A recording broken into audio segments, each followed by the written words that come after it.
Catatan pertama terkait pelaksanaan Pilkada 2020 adalah tentang pelaksanaan protokol kesehatan.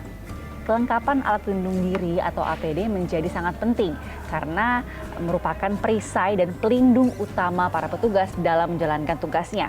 Dan ternyata masih ditemukan fakta kalau distribusi logistik ini masih sedikit bermasalah di 2 hari sebelum hari pemungutan suara. Kemudian tidak berhenti hanya di situ saja. KPU juga harus bersiap kalau nanti ditemukan kasus baru COVID-19 di masa-masa rekapitulasi suara yang akan berlangsung tanggal 13 hingga 20 Desember mendatang. Pilkada ini juga diwarnai dengan viralnya poster yang berisi pengumuman petugas KPPS siap melayani pasien COVID-19 di rumah sakit dan juga di tempat isolasi mandiri.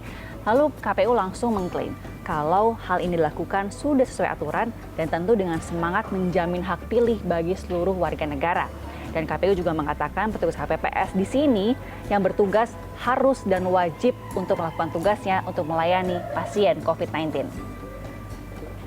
Lalu muncul juga laporan dari Badan Pengawas Pemilu yang menyatakan kalau ada 1.172 petugas KPPS yang positif COVID-19 masih bertugas di hari pemungutan suara. Lalu tentu saja ini menjadi sangat penting mengenai bagaimana nasib para petugas ad hoc ini setelah hari pemungutan suara. KPU mengatakan jika ada anggaran lebih, ini harus di-highlight, jika ada anggaran lebih, KPU akan melakukan rapid test dan juga swab test jika diperlukan bagi jutaan petugas pemilu ad hoc pada pilkada tahun ini. Selanjutnya soal partisipasi pemilih. Nah, ini juga menarik karena KPU menaikkan target partisipasi nasional dari 75% menjadi 77,5%. Namun jika kita lihat di beberapa kota, misalnya di kota Surabaya, Jawa Timur, partisipasi pemilihnya ini mencapai 60%. Lalu di kota Medan, kota yang pada tahun 2015 lalu partisipasinya hanya mencapai 40%, di pilkada tahun ini mencapai 50%. Lalu di kota Tangerang Selatan, KPU memprediksi angkanya akan naik dari 57% menjadi 60%. Namun rasanya ini masih menjadi tantangan besar bagi KPU untuk mencapai target 77,5%.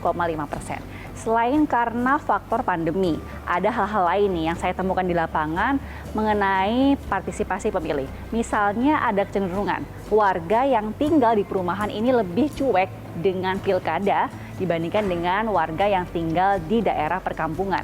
Selain itu soal sosialisasi oleh KPU.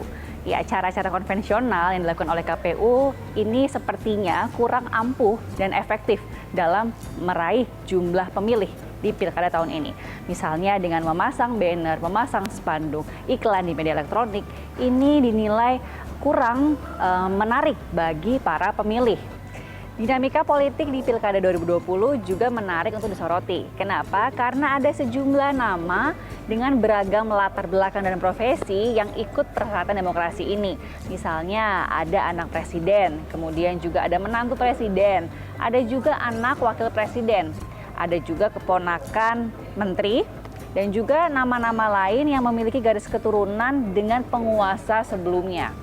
Selain itu juga ada sejumlah nama artis di tanah air yang mengikuti perhelatan demokrasi ini. Hal ini membuktikan kalau budaya oligarki itu masih menjadi momok di pemerintahan kita.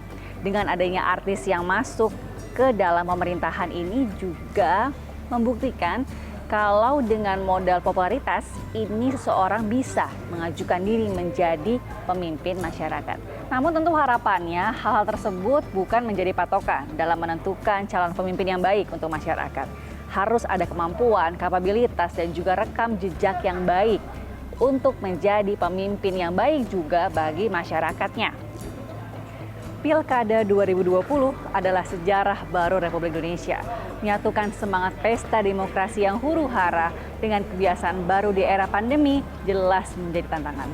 Meski banyak ditentang, toh akhirnya perhelatan akbar ini sudah hampir usai.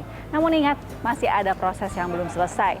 Jangan sampai ada laporan baru kluster pilkada. Priska Dauhan, Bayu Ramadan, Jakarta.